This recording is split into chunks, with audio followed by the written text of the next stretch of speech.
Hello my dear student, you are welcome to my channel Grade Mathematics. My name is Gautam and today we will talk about class 10th math. Dear, I will make you complete step by step concept of full exercise of the entire chapter. So let's start, and before that I would like to say one thing to you. So if you like my videos, then please subscribe my channel and do not forget to press the bell icon, and also do not forget to comment. So let's start class 10 math dear. आज हम बात करने वाले हैं dear class 10 CBSE board class 10 math के बारे में। ठीक है डियर, तो आज जो हमारी क्लास है वो चैप्टर फर्स्ट की क्लास है। आज हम पढ़ने वाले हैं 10th class math chapter first. ये देखिए मेरे पास बुक है, एनसीईआरटी की बुक है। आज हम रियल नंबर के बारे में बात करेंगे, और रियल नंबर में ये जो क्लास है, आज की जो हमारी क्लास है फर्स्ट पार्ट है। और ये फर्स्ट पार्ट एक इंट्रोडक्शन पार्ट होगा जिसमें मैं आपको कुछ नंबर्स के बारे में बात करूँगा। ठीक है डियर, कुछ नंबर्स के बारे में बात करूँगा और कुछ इसके अंदर यूक्लिड, डिवीज़न, लीमा के बारे में बात करेंगे आज हम, और फंडामेंटल थ्योरम ऑफ अर्थमेटिक के बारे में भी बात करेंगे। ओके डियर, तो चलिए समय ना लेते हुए हम स्टार्ट करते हैं अपनी क्लास आज की।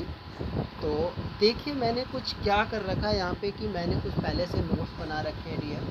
ठीक है, और साथ में मैं आपको क्वेश्चन भी कराते जाऊँगा। अगर आपको डाउट होगा तो आप कमेंट कर सकते हैं। ठीक है, और मैं अपना व्हाट्सअप नंबर दे दूँगा, तो आप उसमें जो भी आपके कमेंट्स होंगे आप व्हाट्सअप कर दीजिए। मैं आपको उसका सलूशन करके दोबारा से स्क्रीनशॉट भेज दूँगा। ओके डियर, तो चलिए बात करते हैं आज हम। और मैं आपको बता दूं कि यूट्यूब पे जो ये मेरा चैनल है, ग्रेड मैथमेटिक्स के नाम से चैनल है ये मेरा। ये ग्रेड मैथ्स लिखा हुआ मैंने, वैसे यूट्यूब पे मेरा ग्रेड मैथमेटिक्स चैनल है। और ये इंस्टीट्यूट ऑफ कॉमर्स है, क्योंकि मैं बेसिकली ज़्यादातर करके कॉमर्स के बच्चों को पढ़ाता हूँ, जिसमें मैं क्लास 6 से लेकर क्लास 12 तक मैथ भी पढ़ाता हूँ, और अपर क्लास मैथ भी पढ़ाता हूँ, अप्लाइड मैथमेटिक्स भी पढ़ाता हूँ। बाकी जो मेरा कॉमर्स के बच्चों के लिए, तो कॉमर्स के बच्चों के लिए 11th क्लास के लिए, 12th क्लास के लिए अकाउंट्स और ईको भी प्रोवाइड कराऊंगा मैं यहाँ पे सारी चीज़ें। तो चलिए स्टार्ट करते हैं आज की क्लास जो है। आज हमारा class 10 math chapter first real numbers के बारे में बात करेंगे, और आज हमारी क्लास फर्स्ट है ये। और ये डेट लिखी हुई है, आप चाहो तो डेट डाल लीजिएगा, जब आप नोट्स बनाएंगे तो डेट डाल लीजिएगा। तो चलिए डियर देखते हैं। आज हमारी क्लास फर्स्ट में हम सबसे पहले बात करने वाले हैं रियल नंबर्स के बारे में। तो डियर रियल नंबर्स होता क्या है? देखिए रियल नंबर्स को बेसिकली आर से डिनोट किया जाता है, और रियल नंबर हमने पिछली क्लास में भी पढ़ा हुआ है, और मैंने यहाँ पे देखो लिखा भी है, in class 9 we have study about real number which are collection of rational and irrational number, recall that real number. यानी कि कहने का मतलब डियर ये होता है कि अगर हम रेशनल नंबर और इरेशनल नंबर का कॉम्बिनेशन कर दें, कलेक्शन कर दें, तो वो हमें रियल नंबर दे देता है। क्या दे देता है? रियल नंबर दे देता है। बात समझ में आ गई? चलिए आगे बात करते हैं हम नेचुरल नंबर्स के बारे में। तो डियर ये हमारे पास कुछ नेचुरल नंबर्स हैं। नेचुरल नंबर्स के बारे में हम बात करते हैं। नेचुरल नंबर बेसिकली क्या होता है? नेचुरल नंबर जो होता है वो एक तरह का काउंटिंग नंबर होता है डियर। क्या होता है? काउंटिंग नंबर होता है। और नेचुरल नंबर को एन से डिनोट किया जाता है डियर। किससे डिनोट किया जाता है? एन से डिनोट किया जाता है। और नेचुरल नंबर कौन से नंबर्स होते हैं? 1 2 3 4 5 एंड सो ऑन। ये सारे हमारे नेचुरल नंबर, जो भी काउंटिंग नंबर्स होते हैं ना, वो नेचुरल नंबर कहलाते हैं। ओके, अब बात करते हैं जरा हम होल नंबर्स के बारे में। ये हमारे पास होल नंबर्स दे रखा है डियर। देखिए ये होल नंबर है। होल नंबर्स को बेसिकली डब्ल्यू से शो किया जाता है। और होल नंबर में क्या होता है डियर कि अगर हम नेचुरल नंबर में 0 प्लस कर दें, यानी 0 को ऐड कर देंगे, तो वो होल नंबर मिल जाता है हमें। तो यहाँ पे देखो दे रखा है मैंने, होल नंबर को डब्ल्यू से डिनोट किया जाता है, और होल नंबर 0 से स्टार्ट होता है, 0 1 2 3 4 एंड सो ऑन। ये जो 3 डॉट लिखा हुआ है डियर, इसका मतलब होता है सो ऑन, यानी कि इनफाइनाइट तक ये नंबर जा सकते हैं। ठीक है डियर, अब हम बात कर लेते हैं ज़रा यहाँ पे इंटीजर्स के बारे में। तो इंटीजर्स को बेसिकली जेड से डिनोट किया जाता है डियर। इंटीजर्स को कैसे डिनोट किया जाता है? जेड से डिनोट किया जाता है। तो इंटीजर्स जो होते हैं ना डियर, पॉजिटिव इंटीजर्स भी होते हैं और नेगेटिव इंटीजर्स भी होते हैं डियर। पॉजिटिव इंटीजर्स और नेगेटिव इंटीजर्स दोनों होते हैं। अगर आपको पॉजिटिव इंटीजर लिखना हो तो आप इसको जेड लगा के, साइन लगा के यहाँ पे प्लस लगा दीजिए, तो ये आपका पॉजिटिव इंटीजर्स हो जाता है। अगर आप इस चीज़ को जेड बना के आप इसको माइनस का साइन लगा दीजिए, तो ये आपका नेगेटिव इंटीजर्स होता है डियर। क्या होता है? Positive integers and negative integers. समझ में आ गया? चलिए ज़रा आगे बात कर लेते हैं हम। अभी मैंने आपको डियर बताया यहाँ पे रेशनल नंबर के बारे में। तो रेशनल नंबर क्या होते हैं डियर, ये देखिए। रेशनल नंबर को मैंने अभी पीछे बताया रियल नंबर में कि रियल नंबर जो होता है वो रेशनल और इरेशनल नंबर का कॉम्बिनेशन होता है। यानी कि रेशनल नंबर और इरेशनल नंबर को अगर आप ऐड कर दोगे तो आपको रियल नंबर मिल जाता है। तो अब हम बात कर लेते हैं ज़रा रेशनल नंबर्स के बारे में। तो रेशनल नंबर्स को बेसिकली क्यू से शो किया जाता है या डिनोट किया जाता है। और रेशनल नंबर हमेशा हमेशा याद रखिएगा कि P अपॉन Q के फॉर्म में रहेगा, P अपॉन Q के फॉर्म में रहेगा।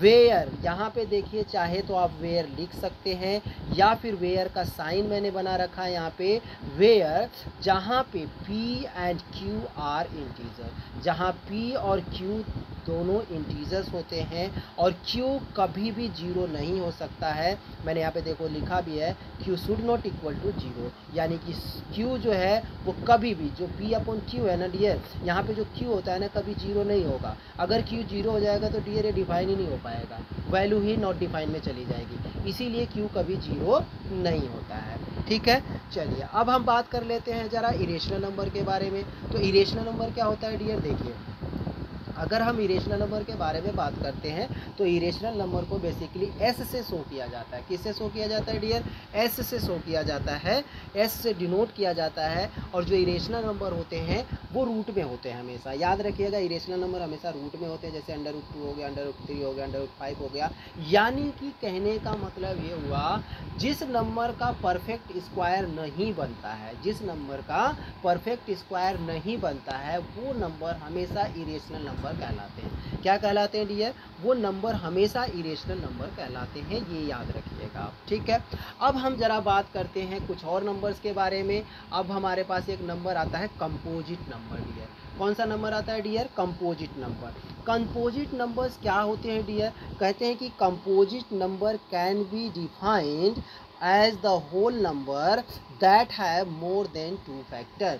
यानी कि कहने का मतलब ये हुआ डियर कि कंपोजिट नंबर वे नंबर होते हैं जिनके कम से कम 2 फैक्टर तो होते ही हैं। यानी मोर देन 2 फैक्टर, यानी कि कम से कम अगर कहा जाए तो 2 फैक्टर होंगे। यानी कि अगर मैं कंपोजिट नंबर के बारे में आपको बात करूं तो कंपोजिट नंबर के जैसे एग्जांपल दे रखा है मैंने, 4 हो गया, 6 हो गया, 8 हो गया, 9 हो गया, 10 हो गया, सो ऑन। यानी कि ये जितने भी नंबर्स होते हैं ये सारे कंपोजिट नंबर होते हैं। और ये बेसिकली और चीज़ बताओ, जितने इवन नंबर होते हैं डियर वो हमेशा कंपोजिट नंबर कहलाते हैं। क्या कहलाते हैं? कंपोजिट नंबर कहलाते हैं। ये चीज़ें याद रखिएगा। थोड़ा सा यहाँ पे मैंने कुछ फन फैक्ट लिखा हुआ है, कहते हैं छोटी छोटी मगर मोटी बातें। तो डियर ये चीज़ें याद रखिएगा, ये छोटी छोटी बातें होती हैं लेकिन मोटी बातें होती हैं, ये आपको याद रखना होता है।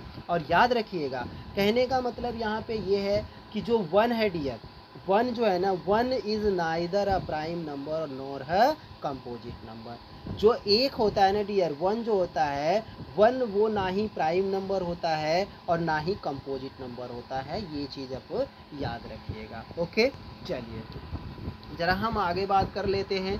कुछ और फन फैक्ट हमारे पास दे रखा है यहाँ पे साथ में, तो कुछ फन फैक्ट और हैं जिनके बारे में आपको बताऊँगा मैं। तो कहने का मतलब ये होता है डियर कि ऑल इवन नंबर एक्सेप्ट, अगर मैं बात करूँ यहाँ पे, all even number expect two are composite number. अगर मैं एक बात कहूँ कि भाई जितने भी इवन नंबर होते हैं, मैंने अभी पीछे भी बताया डियर आपको कि जितने भी इवन नंबर होते हैं वो कंपोजिट नंबर होते हैं, और जिसमें मैं एक्सपेक्ट करता हूँ कि 2 भी हमारा एक कंपोजिट नंबर ही होता है। ओके, और अगर मैं बात कहूँ यहाँ पे डियर कि 4 is the smallest composite number, जो 4 होता है ना डियर, वो सबसे छोटा कंपोजिट नंबर माना गया है। क्या माना गया है? सबसे छोटा कंपोजिट नंबर माना गया है। ठीक है, चलिए अब बात करते हैं कुछ और नंबर्स के बारे में। तो अब जो नंबर आता है उसको कहते हैं prime number dear. Prime number को बेसिकली P से डिनोट किया जाता है। और प्राइम नंबर कौन से नंबर होते हैं dear? Prime number are divisible only by the number 1 और इटसेल्फ। यानी वे नंबर जो या तो 1 के टेबल से डिवाइड हो जाए या तो खुद के टेबल से डिवाइड होते हैं, उनको हम कहते हैं प्राइम नंबर। क्या कहते हैं डियर, उनको हम कहते हैं प्राइम नंबर। अगर प्राइम नंबर के बारे में बात करूं तो 2, 3, 5, 7 यानी 2, 3, 5, 7 so on ये जितने भी नंबर्स होते हैं ये प्राइम नंबर होते हैं। यानी कहने का मतलब ये है वे नंबर जो या तो अपने टेबल से डिवाइड हो या तो एक के टेबल से डिवाइड होते हैं उनको कहते हैं प्राइम नंबर। तो यहाँ पे भी कुछ फन फैक्ट है डियर, उसको याद रखिएगा। यहाँ पे जो फन फैक्ट है डियर, वो फन फैक्ट क्या है कि the only even prime number is 2। अगर मैं इवन प्राइम नंबर के बारे में बात करूं कि डियर आप मुझे ये बताइए कि इवन प्राइम नंबर कौन होता है, तो इवन प्राइम नंबर सिर्फ 2 होता है, अदरवाइज और कोई भी नंबर नहीं होता है। सिर्फ क्या होगा, 2 जो होगा वो हमारा ओनली इवन प्राइम नंबर होगा। क्या होगा डियर, इवन प्राइम नंबर होगा, याद रखिएगा। और मैं अगर आपसे बात कहूँ कि भाई no prime number greater than 5 in a 5, कहने का मतलब यहाँ पे इसका ये है कि 5 से बड़ा कोई प्राइम नंबर नहीं होता है जो सिर्फ लास्ट में 5 आता है। लास्ट में 5 यानी कि बोला ना, यहाँ पे देखिए एंड 5 होना चाहिए।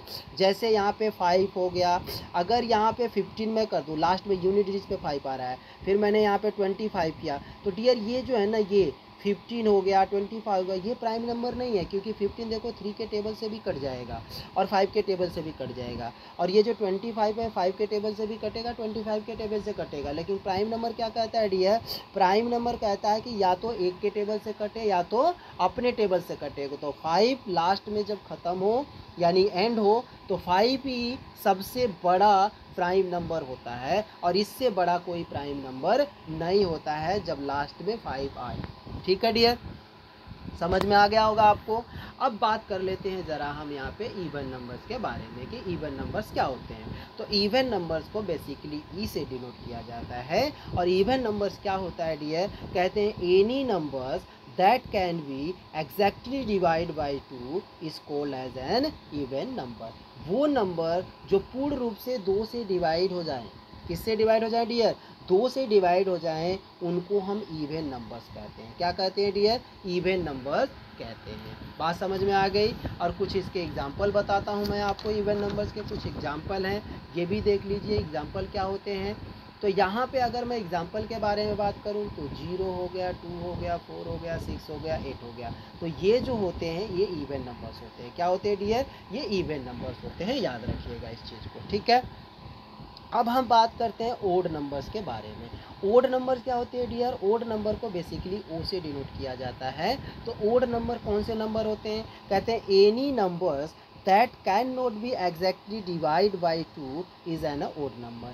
यानी कि वो नंबर जो पूरी तरह से 2 से डिवाइड नहीं हो उनको हम ओड नंबर कहते हैं। अगर ओड नंबर के एग्जाम्पल के बारे में बात करें तो ओड नंबर के जो एग्जाम्पल होते हैं डियर, वो 1 हो गया, 3 हो गया, 5 हो गया, 7 हो गया, 9 हो गया, एंड सो ऑन। यानी ये सारे नंबर जो होते हैं वो ओड नंबर कहलाते हैं। ठीक है डियर, क्या कहलाते हैं, ओड नंबर कहलाते हैं। चलिए जरा अब हम थोड़ा सा कुछ और बात कर लेते हैं ओड और इवन के बारे में। तो ओड और इवन के बारे में एक थोड़ा सा हिंट और दे दूं मैं आपको कि कुछ ऐडिंग एंड सब्ट्रैक्टिंग के बारे में बात करते हैं। और ऐडिंग और सब्ट्रैक्टिंग, किसकी ऐडिंग सब्ट्रैक्टिंग करेंगे डियर, हम इवन नंबर्स और ओड नंबर्स के बारे में बात करने वाले हैं यहाँ पे कि इवन नंबर्स और ओड नंबर को अगर मैं ऐड और सब्ट्रैक्ट करूँ तो रिजल्ट क्या आता है मेरा। तो देखिए डियर, अगर मैं इवन को इवन के साथ प्लस कर दूँ तो हमारा रिजल्ट क्या आएगा, इवन नंबर में आएगा डियर। अगर मैं इवन को ओड के साथ प्लस कर दूँ तो मेरा रिजल्ट ओड में आ जाएगा डियर। अगर मैं ओड को इवन के साथ प्लस कर दूँ तो भी मेरा रिजल्ट ओड में आएगा। अगर मैं ओड को ओड के साथ प्लस कर दूँ तो मेरा रिजल्ट इवन में आ जाता है डियर। ये चीज़ें याद रखिएगा।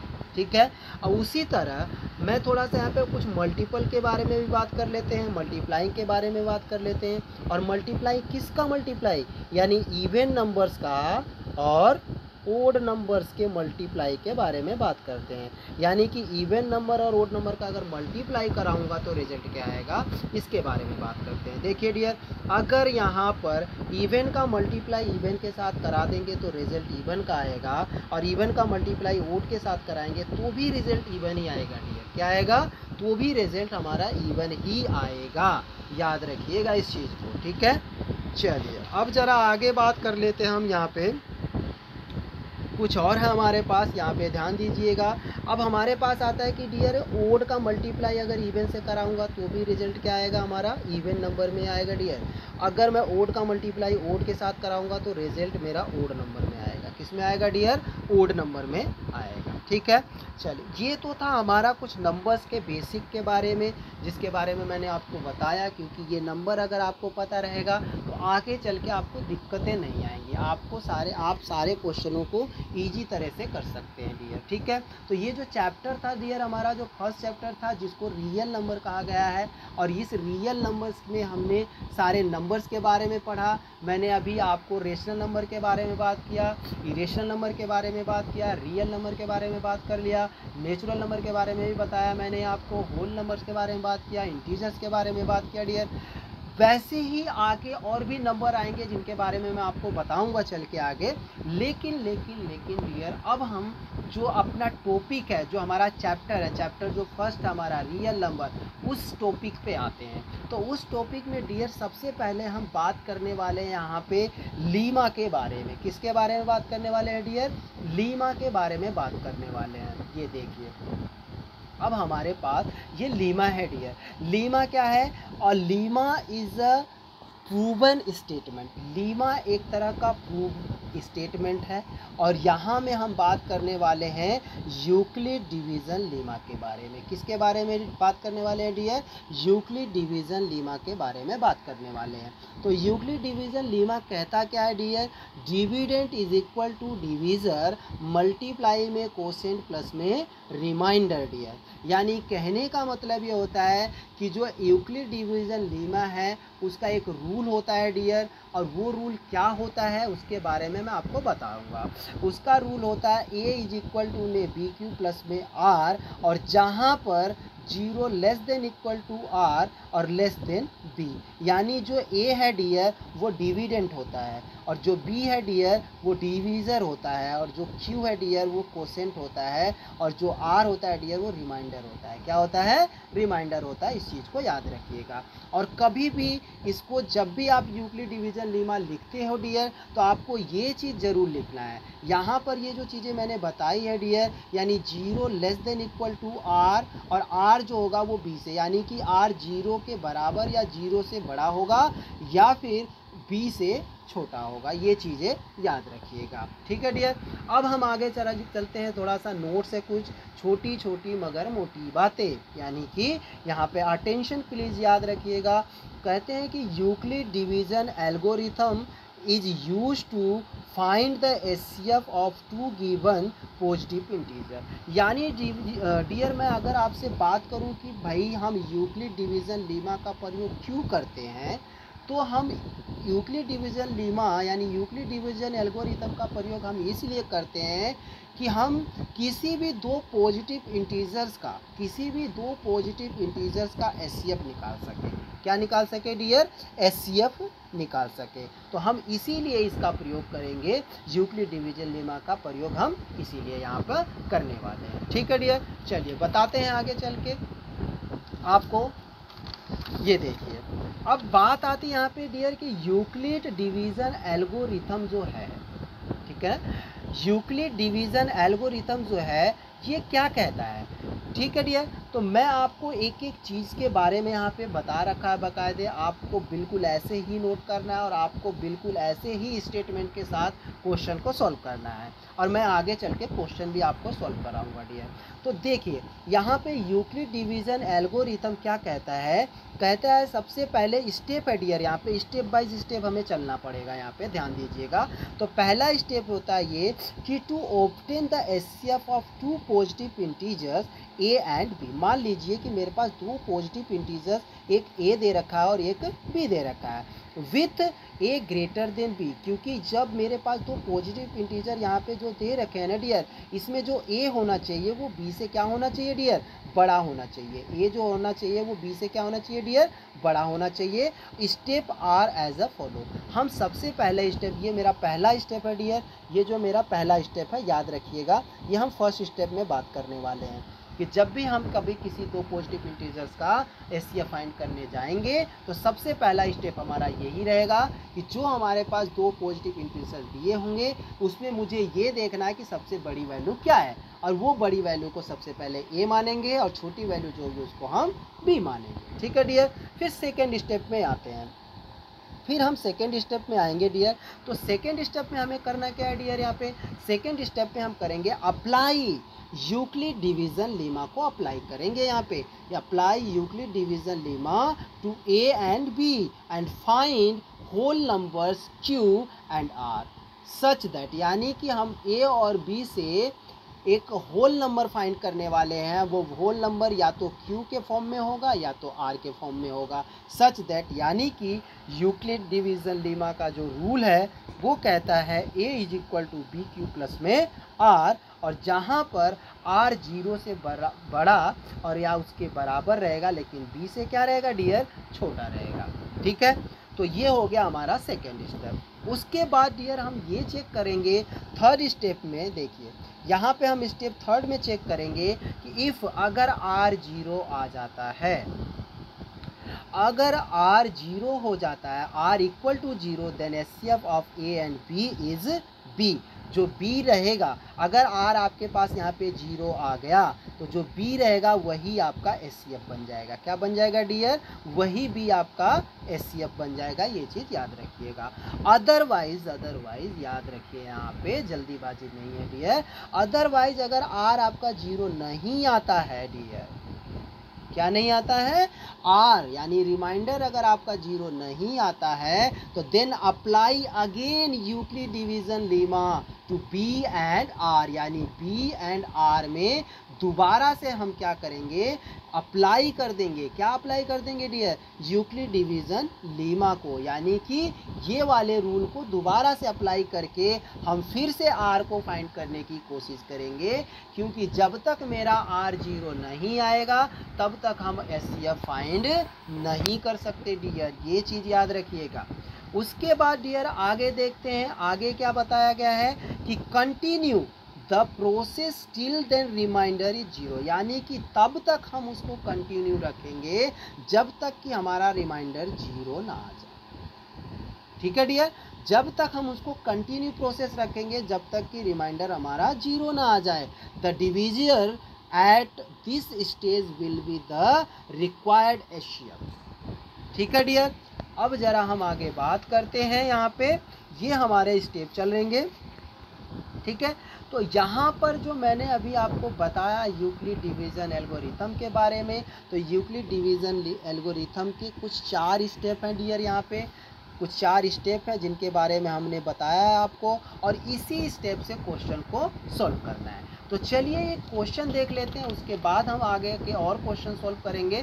पहले एक एग्जांपल ले लेते हैं। ग्रेड मैथमेटिक्स का एक एग्जांपल मेरे पास है, मैंने अपने तरह से एक एग्जांपल यहाँ पे दे रखा है, और इस एग्जांपल को कैसे सॉल्व करना है उस एग्जांपल को हम देखते हैं। ज़रा देखिए, मेरे पास एग्जांपल नंबर फर्स्ट दे रखा है ग्रेड मैथमेटिक्स का। ठीक है डियर, यहाँ पे दे रखा है use Euclid division algorithm to find the HCF of the 7, 40 and 45, यानी कि मेरे पास दो नंबर गिवन है डियर, 740 एंड 45 दो नंबर गिवन है। इन दोनों नंबरों का देखिए, ये दोनों पॉजिटिव इंटीजर हैं डियर, और इन दोनों पॉजिटिव इंटीजरों का क्या कह रहा है, एचसीएफ फाइंड करने के लिए क्या कह रहा है डियर, एचसीएफ फाइंड करके दिखाइए। तो अब हम इसका सोल्यूशन कैसे करते हैं डियर, देखिए सोल्यूशन कैसे करेंगे। तो सबसे पहले तो मैंने क्या कहा था आपको कि सबसे पहला जो मेरा स्टेप रहेगा वो पहले दो नंबरों को हम देखेंगे, और उन दो नंबरों में जो बड़ा रहेगा तो हम उसमें क्या करेंगे, ए ग्रेटर देन बी का रूल लगा के चलेंगे डियर। तो सबसे पहले जो नंबर दे रखा था 740 एंड 45 दोनों नंबर को लिख लीजिए, फिर उसके बाद फाइंड द एचसीएफ। तो मैंने क्या किया डियर, इसमें ए ग्रेटर देन बी का रूल लगाया। ए ग्रेटर देन बी यानी कि मेरे पास रूल, यानी कि यहाँ पे देखिए रूल फर्स्ट कह ले या मेथड। देखिए डियर, इस क्वेश्चन को करने के लिए दो तरीके हैं, मैं आपको दोनों तरीका बताऊंगा। पहला तरीका भी बताने वाला हूँ, फर्स्ट मेथड भी बताऊंगा। जो फर्स्ट मेथड है ये यूक्लिड डिवीजन एल्गोरिथम मेथड है, और एक मेथड और करेंगे जिसको हम कहते हैं डिविजिबल मेथड। वो थोड़ा इजी होता है, बच्चे उस पर ज़्यादा फोकस करते हैं। तो आपकी मर्जी, एज योर विश, अगर आपको जो पसंद आता है आप वही मेथड करिए। लेकिन अगर पेपर में आपसे पूछ रहा है कि भाई यूक्लिड डिवीज़न एल्गोरिथम से आप एसटीएफ फाइंड करिए, तो आप यही फार्मूला लगाइए, दूसरा वाला मत लगाइएगा। ठीक है डियर, तो चलिए देखते हैं कैसे करना है हमें।